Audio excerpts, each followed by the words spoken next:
Assalamualaikum warahmatullahi wabarakatuh. Ketemu lagi di dalam pembahasan masih tentang obligasi. Sekarang kalau transaksi itu terjadi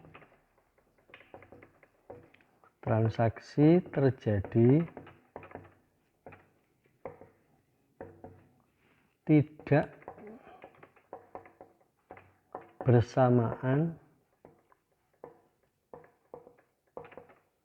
dengan pembayaran bunga. Jadi kasusnya ada obligasi 100 juta, masanya 5 tahun, bunga 12%, dibayar setiap tanggal 1 bulan 1 dan 1 bulan 7 ya.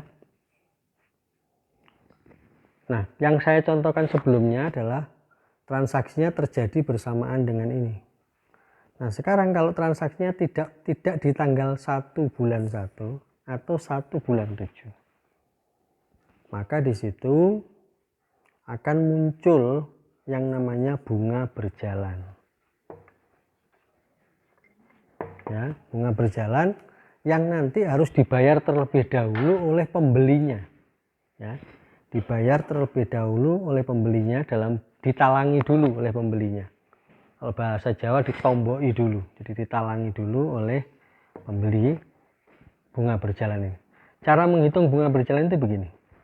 Jadi misalnya ini tanggal 1 bulan 1, ini 1 bulan 7, ini 1 bulan 12. Ya. Kalau transaksi terjadi di sini misalnya 1 bulan 5, maka diarahkan ke belakang sampai ke tanggal pembayaran bunga. Nah, ini namanya bunga berjalan. Ya. Misalnya transaksinya tanggal 1 bulan 9. Jadi ke belakang ke tanggal pembayaran bunga terdekat. Seret. Ini namanya bunga berjalan. Ini bunga berjalan berapa lama? Bulan 1, bulan 2, bulan 3, bulan 4. Berarti 4 bulan. Kalau ini bunga berjalannya berapa? 7, 8. Berarti 2 bulan. Jadi misalnya begini. Obligasi yang ini dijual dengan kurs 100%. Kurs 100.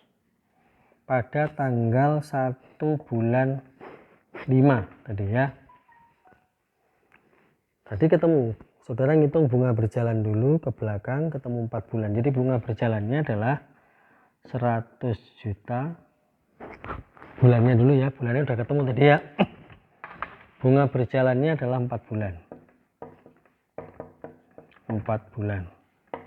Nah, berarti saudara hitung bunga berjalannya 100 juta kali 12 kali 4 dibagi 1.200 sama dengan 4 juta. Maka ini yang namanya bunga berjalan. Nah, ini yang harus dibayar terlebih dahulu, ditalangi terlebih dahulu oleh pembeli, sehingga saudara terima bunga terlebih dahulu, penjual perusahaan. Jurnalnya bagaimana? Berarti kas utang bunga pada hutang obligasi. Hutang obligasi 100 juta, hutang bunga 4 juta, kasnya berarti 104 juta rupiah. Jadi perusahaan akan terima 104 juta rupiah dari transaksi ini.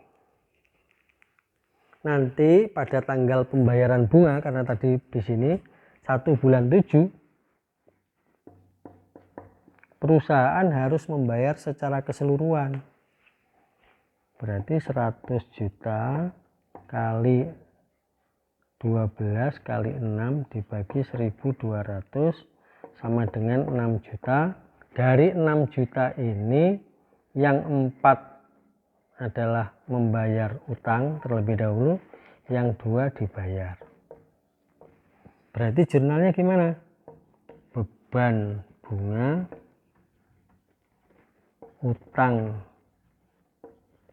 bunga pada kas.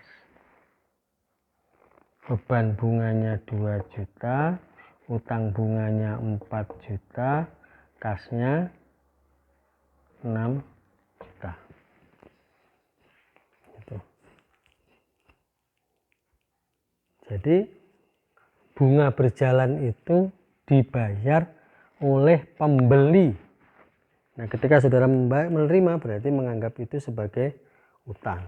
Sehingga jurnalnya kas pada utang bunga pada hutang obligasi.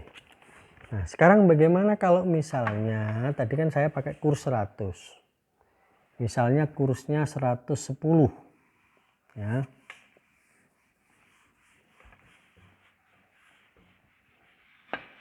Jual utang obligasi pada tanggal 1 bulan 9 kursnya 110. Berarti perusahaan akan terima 110 juta ditambah dengan bunga berjalan. Bunga berjalannya berapa? Berarti ya 100 juta kali, ini soal yang kedua ya, 100 juta kali 12 kali 2 dibagi 1.200 berarti 2 juta. Jurnalnya gimana berarti?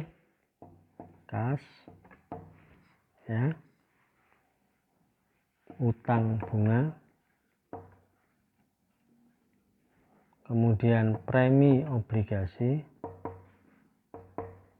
hutang obligasi.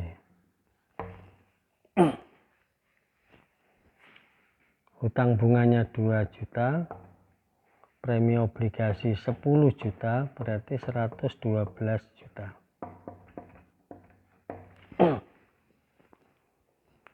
Nah, kalau ada preminya sekali lagi berarti nanti harus ada amortisasi. Kalau amortisasi berarti saudara harus tahu berapa tahun obligasi itu. Umumnya obligasi itu di atas 5 tahun. Tapi kalau misalnya kita bikin obligasinya seperti kasus pertama 5 tahun, berarti saudara nanti ngitung amortisasi itu 10 dibagi 10 sama dengan 1 juta per pembayaran bunga. Karena 5 tahun pembayaran bunganya 2 kali, berarti 2 kali 5 sama dengan 10. 10 juta dibagi 10 1 juta. Berarti nanti ketika terjadi pembayaran bunga, berarti utang bunga, beban bunga, apalagi premi obligasi pada kas. Berarti utang bunganya 2 juta, beban bunga 3 juta, premi obligasi 1 juta, kasnya 6 juta. Begitu juga kalau terjadi diskonto. Jadi sekali lagi nanti transaksi yang terjadi bisa sama dengan pembayaran bunga seperti contoh saya pada pertemuan sebelumnya, bisa tidak sama dengan pembayaran bunga. Nah, kalau tidak sama dengan pembayaran bunga, sekali lagi saudara harus menghitung bunga berjalan.